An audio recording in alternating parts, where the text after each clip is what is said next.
Hola, estimados amigos oyentes, bienvenidos a la continuación de la lectura del libro Recordando a Gurdjieff, libro segundo, capítulo 10. Debido tal vez a la naturaleza de su trabajo y a las dificultades de sus alumnos, Gurdjieff hablaba a menudo de la cuestión del bien y el mal. Básicamente decía frecuentemente: el bien y el mal no existen, salvo en forma de conceptos morales, dentro de la mente humana. Sin embargo, como su trabajo giraba en torno de la humanidad y como la humanidad se preocupaba por el bien y el mal, tales conceptos existían como problemas en el sentido de que si se cree que algo existe, existe en la mente. Se puede decir, pues, que la mente confiere realidad. Gurdjieff defendía lo que él llamaba, entre comillas, moralidad objetiva, una moralidad basada en la conciencia del individuo y no en las definiciones que daba la sociedad del bien y el mal.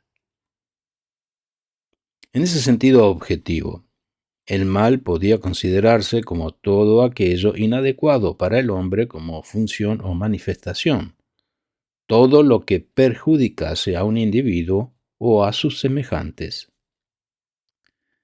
Desde esa perspectiva tan limitada, que el bien y el mal solo existen si pensamos que existen, Gurdjieff insistía que el hombre tiene la misma posibilidad de manifestar el bien o el mal, posibilidad que crece con él a medida que se desarrolla.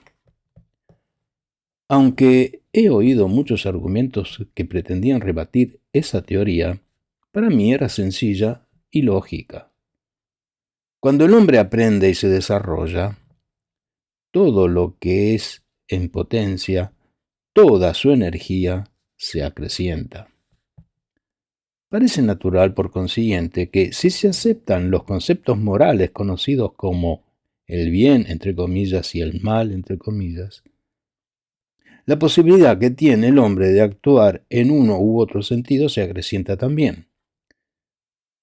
Sin duda alguna, Hitler y Stalin, así como sus millones de seguidores, estaban convencidos de que sus metas y por lo tanto los medios para alcanzarlas eran, entre comillas, buenos. Siempre que se hablaba de ese tema, se producían numerosos malentendidos, y en gran parte es difícil para cualquier grupo compuesto por muchos individuos definir lo que es el bien y lo que es el mal y estar de acuerdo en tales definiciones. En mi opinión, cuando Gurdjieff empleaba esos términos, lo hacía en un sentido especial y bastante limitado. Se refería a las fuerzas constructivas y destructivas que hay en el interior del hombre y las relaciona con su crecimiento y desarrollo. Advertía con frecuencia, por ejemplo, que el trabajo se volvía más difícil a medida que se aprende más. En otras palabras, cuando el ser humano se desarrolla, no alcanza un estado de mayor paz ni recompensa alguna tangible o visible. No se vuelve, entre comillas, bueno, sino que se intensifica la lucha entre su capacidad para el bien y su capacidad para el mal. El propio Gurdjieff era un interesante ejemplo de esta teoría y yo pensaba a menudo que su poder y su energía personal eran tan pronunciados que podía hacer tanto mal como bien. Cuando aconsejó a una mujer que para liberarse abandonara su empleo donde recibía un buen sueldo y que contrajera varias deudas, muchos consideraron que le daba un mal, entre comillas, consejo, pero hubo otros que pensaron que era bueno, entre comillas. Todo dependía en última instancia de la interpretación que la mujer en cuestión diera al consejo y del efecto que sobre ella tuviera. En ese caso, ella siguió la recomendación de Gurdjieff y tuvo que esforzarse durante años para pagar sus deudas.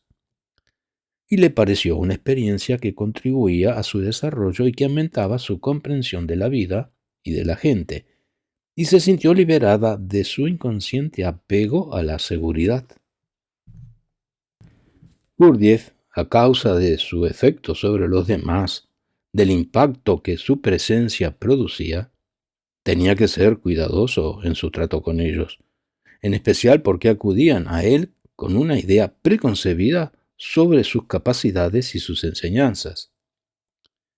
Esos prejuicios no se fundaban por lo general en ninguna verdad o hecho comprobado, y solían aumentar cuando el individuo en cuestión conocía a Gurdjieff en persona. Debido a su reputación, la gente raras veces conocía a un individuo llamado Gurdjieff, sino a la imagen de él, que de antemano se había formado en su mente. Quien estaba convencido de que Gurdjieff practicaba la magia negra, al conocerlo interpretaba cada una de sus palabras y cada uno de sus actos como prueba fehaciente de que era, entre comillas, un mago. Hace muchos años, Aleister Crowley, que era famoso en Inglaterra como mago y que presumía, entre otras cosas, de haber colgado a su mujer cuando estaba embarazada de los dedos pulgares con el objeto de que el niño fuera un monstruo, hizo a Gurdjieff una inesperada visita cuando estaba en el Priouré.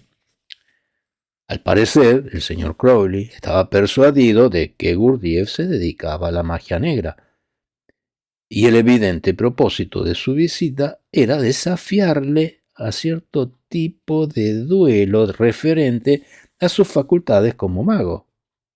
Sin embargo, Gurdjieff, aunque sin negar que conocía ciertos poderes que podían considerarse, entre comillas, mágicos, no quiso hacer demostración alguna. El señor Crowley, a su vez, se negó a revelar, entre comillas, ninguno de sus poderes, para gran decepción de los espectadores que no pudieron presenciar el espectáculo sobrenatural que esperaban. El señor Crowley abandonó el Priouré con la impresión de que Gurdjieff era un fraude o un mago de categoría inferior. Cuando Gurdjieff decía que era malo para el hombre no honrar a sus padres y que un hombre bueno los honraba necesariamente, utilizaba esos términos bueno y malo en un sentido muy simple y directo. Creo también que habría clasificado el asesinato como algo malo, pero aparte de esos ejemplos obvios, nunca se pronunció en un sentido o en otro. No cabe duda que gran parte de sus enseñanzas era un intento de ayudar a sus alumnos a liberarse de los conceptos habituales, entre comillas morales, del bien y del mal, y reemplazar su moralidad convencional por otra objetiva, basada en las necesidades y dictados de su conciencia y en lo que es adecuado y natural para el ser humano como individuo. Insistía, sin embargo, en la necesidad de vivir la propia vida plenamente, dentro del marco de la sociedad a la que perteneciera, y decía que para hacerlo y no llamar la atención, debía adaptarse, al menos en público, a las normas de la moral vigente. En otras palabras, era necesario que cada uno, entre comillas, representara su propio papel en la vida, pero que fuera siempre capaz de distinguir al hombre que actuaba, entre comillas, en el exterior, del hombre, entre comillas, verdadero interior. Decía que era extremadamente difícil hacer eso, pues a veces resultaba casi imposible distinguir la representación de la realidad. La mayoría de la gente representaba su vida y creía que estaba viviendo, cuando en realidad se limitaba a reaccionar ante los acontecimientos que le sobrevenían. Afirmaba que, al contrario de lo que se supone, la interpretación que se solía dar a los principios expresados en el Sermón de la Montaña, que era necesario, entre comillas, esconder la luz para que no la vieran los ignorantes y los no iniciados, que intentarían automáticamente destruir esa, entre comillas, luz o conocimiento. Sin embargo, era también importante no esconder ese mismo conocimiento o luz para nosotros mismos y para quienes se esforzaban con seriedad y sinceridad por lograr los objetivos del propio desarrollo y crecimiento. Finaliza aquí el capítulo 10 del libro segundo de Recordando a Gurdjieff. Muchas gracias por haber escuchado.